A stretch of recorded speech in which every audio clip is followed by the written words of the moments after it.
Dasturimizda agrar soha mavzusi. Ma'lumki, qishloq xo'jaligida g'alladan mo'l va sifatli hosil yetishtirish uchun erta bahordan mineral o'g'itlar bilan oziqlantirish, begona o'tlar, kasallik va zararkunandalarga qarshi kurashish kabi agrotexnik tadbirlarni qo'llash talab etiladi.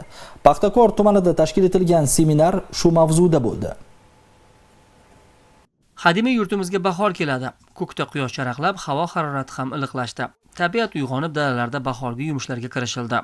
Jumladan Paxtakor tumanida ham mirishkorlar qishloq xo'jaligi sohasida mavsumiy yumushlarni boshlab yubordi. Fermer xo'jaliklarida g'alla parvarishi, mineral o'g'itlar bilan oziqlantirish, dala chetlarini tartibga keltirish, irrigatsiya tarmoqlarini yaxshilash hamda ariqlarni betonlash ishlari olib borilmoqda. Eng asosiy tadbirlar g'alla maydonlarida olib borilyapti desak xato bo'lmaydi.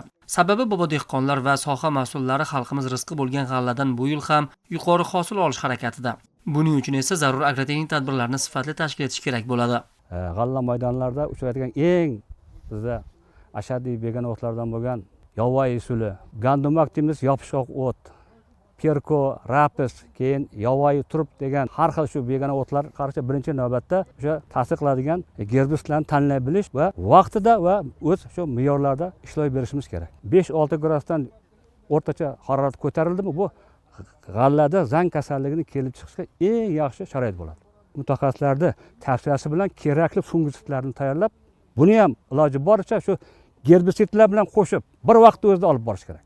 O'sha suv ta'minoti qiyin bo'lgan joylarda g'allamizning rivoji ko'pchilik joylarda kechroq bo'lyapti. Bunday maydonlarda albatta o'sha maydonlar 3-4 chimbark holatda turibdi. Buni tezlik bilan tuflatib olishimiz kerak. Jizzax viloyat fermerlar kengashi, urug'chilik instituti mutaxassislari, o'simliklar karantini va himoyasi boshqarmasi vakillari hududdagi fermerlar bilan birga joylarda g'alla parvarishining borishi bilan tanishish asnosida zaruriy tadbirlar xususida muloqot qildilar.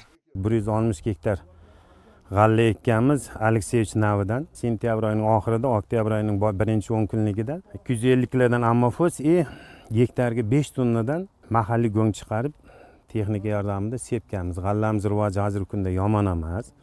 Birinchi sulfat ammoni 200 kilodan yanvar oyida berdik. 200 kilodan selitra sepdik. Mana endi hozir begona o'tlarga qarshi fungitsidlarni sepib, orqasidan yana suv ochib g'allaga ishlov beramiz. Zang kasalligi bugungi kunda havoning yuqori namlik bo'lib kelayotganligi sababli uchrash ehtimoli yuqori. Hasharotlar, begona o'tlar ham uchrashi kutilmoqda.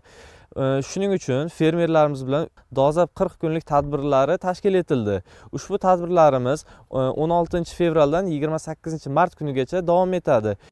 Shu kuni o'rganish va bahorgi yumushlarni tashkil etishda zaruriy tavsiyalarni yetkazish maqsadida mas'ullar tumandagi Yakbekzod, Majid ota va Tavra singari fermer xo'jaliklari dala maydonlarida bo'ldi. 2026 yil hosil uchun ekilgan g'alla maydonlarida olib borilayotgan bahorgi agrotexnik tadbirlarni o'z vaqtida bajarilishi hamda ekilgan g'alla maydonlarini zang kasalligi va begona o'tlarga qarshi profilaktik kurashlarni olib borishda e'tibor qaratish kerak bo'lgan jihatlar tushuntirildi.